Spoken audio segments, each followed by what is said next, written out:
चिता और चिंता में से जो चिंता है वो ज्यादा खतरनाक है, वो ज्यादा कष्टकारी है। ये क्या बात, वो ज्यादा कष्टकारी क्यों होती है? तो कहा चिता दहती निर्जीवम, मृत को निर्जीव को चिता जलाती है।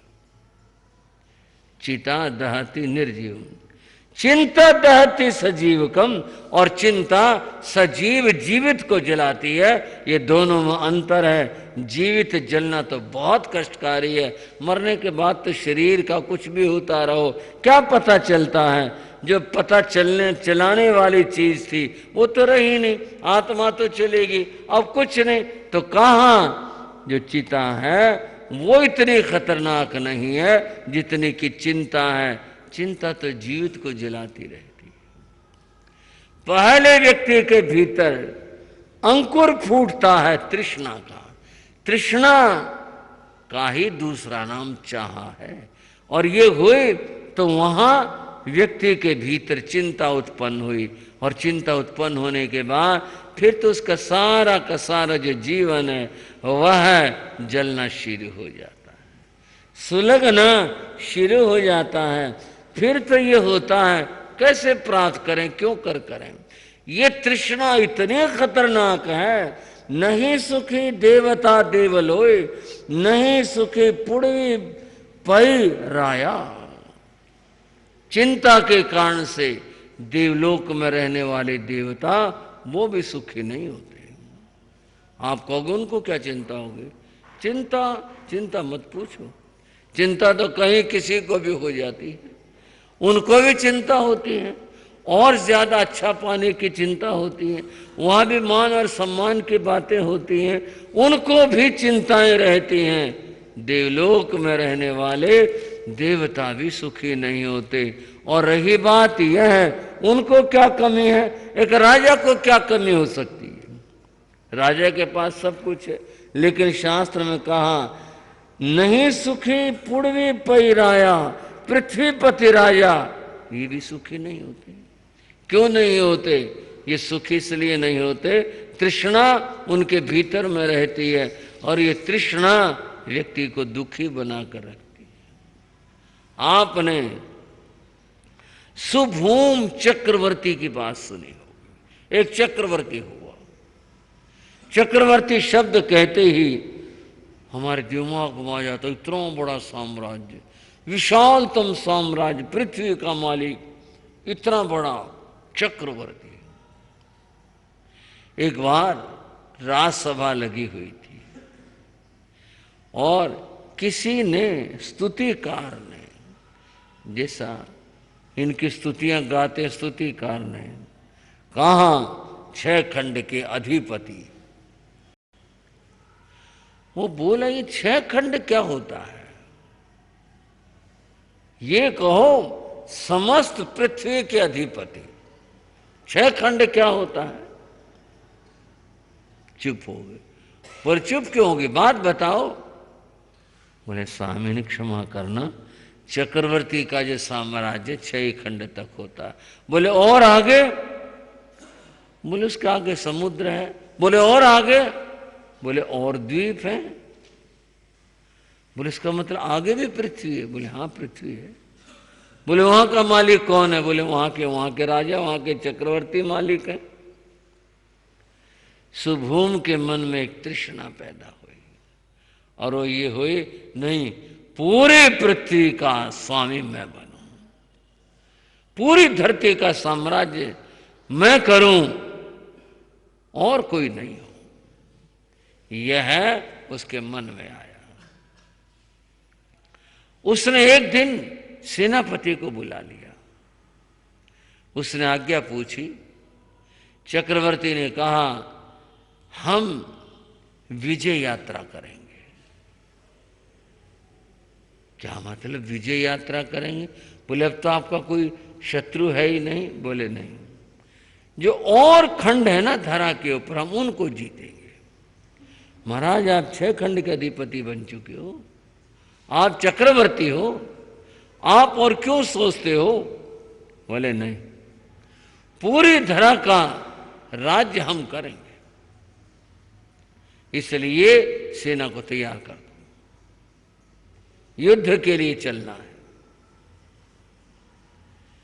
सेना को तैयार किया गया, युद्ध के बिगुल बजे, नगाड़े बजे, स्कंधावारों से सेनाएं बाहर आ गई, सनद तैयार हो गई, आज्ञा चाही। सुभोम ने कहा चलो मेरा रथ भी तैयार करो और मैं चलता हूं। युद्ध के लिए प्रस्थान कर दिया, शत्रु को सामने नहीं, बस मन के अंदर एक बात है, और द्वीपों को जीतना है। चलते हुए समुद्र आ गया, सेना रुक गई किनारे के ऊपर, पड़ाव डाल दिया। सुभोम चक्रवर्ती ने कहा ये यहां क्यों रुक गए, आगे चलो। बोले महाराज आगे तो समुद्र है, समुद्र में कैसे जाया जा सकता है। अच्छा अब मुझे आगे चलना पड़ेगा तभी बात बनेगी। उसके पास एक चक्रवर्ती के पास एक दिव्य रत्न होता है, बड़ा अद्भुत होता है। उसने उस रत्न उसके देवता को याद किया और उसको पानी में फेंका तो विशालतम नौका बन गई, विशालतम, जिसमें हजारों हजारों लोग आ जाएं, इतनी बड़ी नौका, और वह तैर रही थी। मुस्कुरा करके उसने सेनापति से कहा अब हम चलेंगे, आओ सब हमारी नौका में बैठो और चलेंगे। हाथ जोड़कर उसने कहा महाराज निवेदन है आपके चरणों में, आप ये काम मत करना। कौन सा काम? आप नौका में सवार मत होना। अगर आप नौका में सवार हुए तो ये मर्यादा का उल्लंघन होगा। चक्रवर्ती अगर मर्यादा का उल्लंघन करता है तो परिणाम ठीक नहीं होता है। आप इस पर सवार मत हो रहा है। क्यों, क्या होगा? मैंने तो सवार होने के लिए इसको इस तरह से बनवाया है। बोले नहीं, ये ठीक नहीं होगा। वो हंस पड़ा। बोले जो समर्थ होते हैं ना उनके लिए कोई मर्यादा नहीं होती है, समर्थ होना चाहिए। हम बैठेंगे। और वह नौका पर जाकर उस विशाल नौका पर उसमें सवार हो गया। नौका तैर रही थी। उसने नौका में चढ़े चढ़े आवाज दी सेनापति को, कहा बोलो आ जाओ तुम भी, सेना को भी ले आओ, सब इस पर सवार हो और आगे चलना है विजय के लिए। तुम कह रहे थे कि नौका डूब जाएगी, कुछ हो जाएगा, कुछ हुआ? वो चुप था, हाथ जोड़े। बोलते क्यों नहीं? बताओ, जवाब दो, क्या बात है? बोला महाराज ये आपके सामर्थ्य और आपकी शक्ति नहीं है जो ये नौका तैर रही है। बोले और किसकी सामर्थ्य है और किसकी शक्ति है? बोले आपकी इस नौका में नमोकार मंत्र लिखा हुआ है, ये उसकी शक्ति है, उसके कारण ये तैर रही है। अच्छा, इन 5 पंक्तियों से इससे तैर रही है क्या? ये तो तुम्हें बहुत ही भ्रम है। ये मेरे अपने पुण्य से, मेरी अपनी शक्ति से तैर रही है। बोले नहीं महाराज, हम अन्यथा नहीं कह सकते, सच्चाई यही है। लो तुम्हारा भ्रम मिटाता हूं, इसको मैं धो देता हूं, पोंछ देता हूं। अहंकार व्यक्ति को सच्चाई समझने नहीं देता, इतना अहंकार। लाओ मैं इसको पोंछ देता हूं और फिर हमारी नौका तैरेगी। बोले महाराज ये काम मत करो, ये ठीक नहीं होगा। क्या होता है? उसने जल लिया और ओंकार मंत्र धो डाला। उस अभिमान में जैसे ही महामंत्र को मिटाया, उसी के साथ एक बड़ी आवाज हुई और पूरी की पूरी नौका समुद्र में समा गई। शुभोम डूब करके मर गया और नरक में जाकर पैदा हुआ। बंधुओं, चर्चा प्रश्न था भव तृष्णा का। इतना बड़ा वैभव चक्रवर्ती का, वह पाने के बाद भी जब ये तृष्णा उत्पन्न हो गई चित्त के अंदर, हृदय के अंदर, और प्राप्त करूं और दीपों को जीतूं और जगह चलूं, इस तृष्णा ने सब कुछ खत्म कर दिया, सब मिटा दिया। ये तृष्णा ऐसी तृष्णा है, इसकी ये बात है, साओ उद्धरिया कहम, ऐसी तृष्णा कि ये लता बेल जो हृदय में पैदा होती है, आपने कैसे इसका उद्धार किया, कैसे इसको छिन्न किया। गौतम स्वामी कहते हैं, लोभ है पाप मंदिरम। जो लोभ है वह पाप का घर है। और ये जो लोभ है और जो ये तृष्णा है, ये सब एक ही है, नाम के भेद हैं। जिसके चित्त में ये लोभ आ जाता है, वहां सारे पापों का आगमन होना शुरू हो जाता है। लोहो सब विनाशनो, लोभ सारे सद्गुणों का विनाश कर देता है। तब सद्गुण रह नहीं पाते, नष्ट हो जाते हैं जितने सद्गुण हैं। इस लोभ के कारण से आप भी सोच सकते हैं, आप भी देख सकते हैं, लोभ की वजह से। और कहा इस लोभ के बारे में, ये लोभ कैसा और क्या करता है। लोभ है प्रतिष्ठा पापस से। यह लोभ पापों का आधार है, प्रतिष्ठा। प्रसूतिर लोभ एवच, सारे पाप लोभ से पैदा होते हैं। द्वेष क्रोध आदि जन को, द्वेष क्रोध इन सब का जनक यह लोभ है, पापस्य कारणम, और यह पाप का कारण है। मैंने इस बात को समझ लिया। तब पाप का आपने समझ लिया, तब बंधु अद्भुत सूत्र है, प्रसंग से कह रहा हूं, है ये पतंजलि ऋषि का सूत्र, पर भाव तो सर्वत्र वही हुआ करते हैं। पतंजलि ऋषि ने कहा संतोषात उत्तम सुख लाभ है।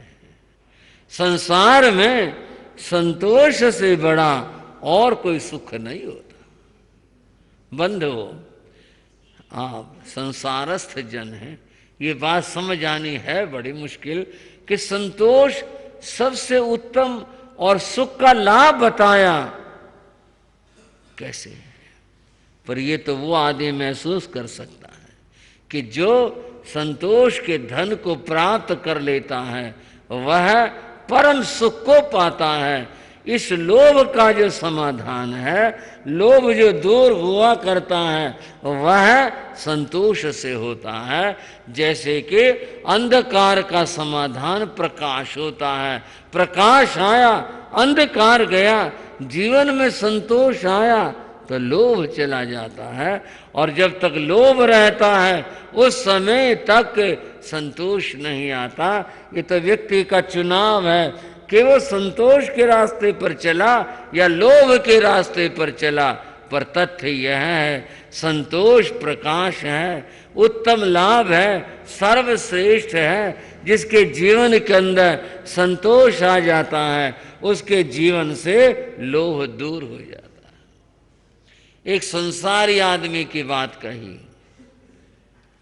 गोधन गज धन बाजी धन, पशुधन बताए, पशुधन होता है। गज धन, हाथी बड़े सम्मान की चीज मानी जाती रही, आज तो स्थिति और है, लेकिन इसका बड़ा महत्व रहा।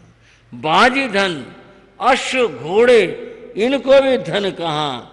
और रतन धन खान, सोना चांदी रत्न, ये सारे के सारे धन हैं।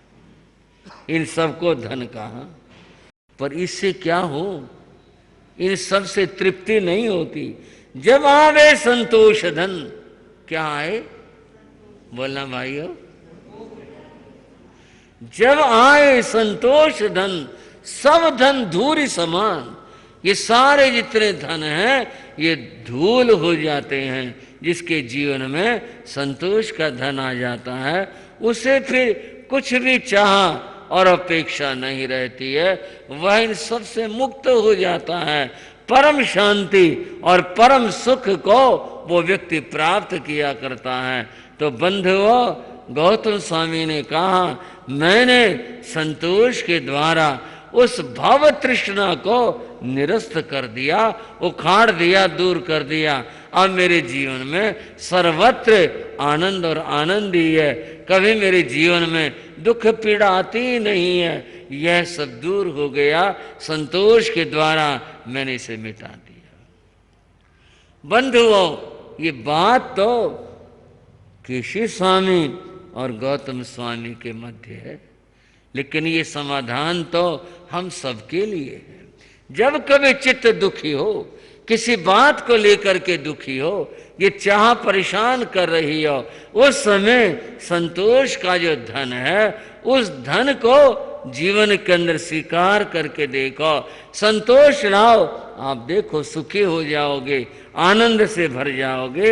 ऐसी चीज है यह है संतोष। संतोष जिसके जीवन के अंदर आ गया वो व्यक्ति सुखी हो गया। बंधु, चर्चाएं और विशेष हैं और उन चर्चाओं को क्रमशः करने का प्रयास भी करेंगे। आज तो एक ही हमारे सामने चर्चा थी, भव तृष्णा की चर्चा। यह हटने पर, मिटने पर जीवन सुखी हो पाएगा।